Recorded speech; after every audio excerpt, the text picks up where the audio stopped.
केंद्रीय गृहमंत्री दक्षता पदक अर्थात अन्वेषण पुरस्कार प्रदान सोहळा पुण्यात पार पडला। सन 2023 आणि 2024 या वर्षासाठी महाराष्ट्रातील 22 पोलीस अधिकाऱ्यांना केंद्रीय गृहमंत्री दक्षता पदक प्रदान करण्यात आले। पुण्यातील पोलीस संशोधन केंद्रात झालेल्या या सोहळ्यात पोलीस महासंचालक श्री सदानंद दाते यांच्या हस्ते पुरस्कार आणि प्रशस्तीपत्र प्रदान करण्यात आले। या पुरस्कारामध्ये पोलीस अधीक्षक, अप्पर पोलीस अधीक्षक, पोलीस उपअधीक्षक, पोलीस निरीक्षक आणि पोलीस उपनिरीक्षक अशा विविध पदांवरील अधिकाऱ्यांचा समावेश आहे। गंभीर आणि गुंतागुंतीच्या गुन्ह्यांचा अत्यंत कौशल्याने तपास करणे, डिजिटल तंत्रज्ञानाचा प्रभावी वापर करणे आणि आधुनिक तपास पद्धतीच्या माध्यमातून गुन्ह्यांचा छडा लावणाऱ्या पोलिसांच्या कामगिरीची या पुरस्कारासाठी दखल घेण्यात आली।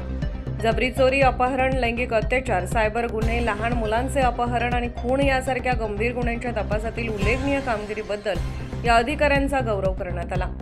यावेळी वरिष्ठ पोलीस अधिकारी, विविध विभागांचे अधिकारी आणि कर्मचारी मोठ्या संख्येने उपस्थित होते। उत्कृष्ट तपास कार्य आणि उल्लेखनीय कामगिरी करणाऱ्या या पोलीस अधिकाऱ्यांचे पोलीस महासंचालकांनी अभिनंदन करत त्यांना शुभेच्छा दिल्या।